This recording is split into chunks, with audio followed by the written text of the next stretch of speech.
หักอายให้น้องเตรียมห่อผ้าหนีไปน้ำกันสาอายสิเลี้ยงอายสิเบิ่งหักกันมาตั้งแต่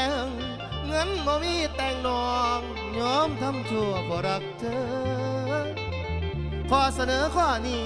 พี่หูอยู่ว่ามันผิดแต่หัวใจมันคิดโทษบอกกลัวโน้เองยันเฮามานี่ไกลบ้านไปนำกันหักทีถึงพ่อแม่ว่าบ่ดีเป็นของกันแล้วจังคงมาขอโทษเพิ่นเถิงเด้น้อ